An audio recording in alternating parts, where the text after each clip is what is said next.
লাল ঝাল ঝাল চিকেন কষা ভাতের সঙ্গে খাওয়ার জন্য একটু ঝোল ঝোল মতোই করেছিলাম। প্রথমে চিকেনটাকে ভালো করে ধুয়ে নিলাম, তারপর পেঁয়াজ, আদা, রসুন, টমেটো, কাঁচা লঙ্কা সব কিছু কেটে নিলাম। একটু আলুও দিয়েছিলাম, জিরে, ধনে, লঙ্কার গুঁড়ি মশলা হিসাবে দিয়েছিলাম। এরপর সব কিছুর পেস্ট বানিয়ে নিলাম, জিরে ধনেটাও, আদা, রসুন, টমেটো, কাঁচা লঙ্কা সব কিছুর পেস্ট বানিয়ে রসুন, তার মধ্যে একটু তেল দিয়ে দিলাম চিকেনটার মধ্যে, আর একটু নুন, লেবুটা দেখাতে ভুলে গেছি, লেবুটাও দিয়েছিলাম। এরপর সব কিছু ম্যারিনেশন হয়ে যাবার পর মেখে রেখে দিলাম কিছুক্ষণ ঢাকা দিয়ে। তারপর তেলের মধ্যে আলুগুলো সেদ্ধ করে নিলাম, লাল লাল করে ভেজে নিলাম। ভাজার পর এই গোটা গরম মশলাগুলো ফোড়ন হিসাবে দিলাম।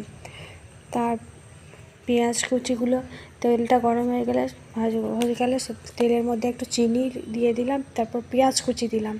পেঁয়াজ কুচিগুলো দেওয়ার পর লঙ্কার গুঁড়ি দিয়ে দিলাম, তাহলে এই লাল লাল ঝাল ঝাল কালারটা আসবে। এরপর ভালো করে কষিয়ে নিলাম, কষা হয়ে গেলে মাংস রেডি। তখন তেল ছাড়বে, জল দিয়ে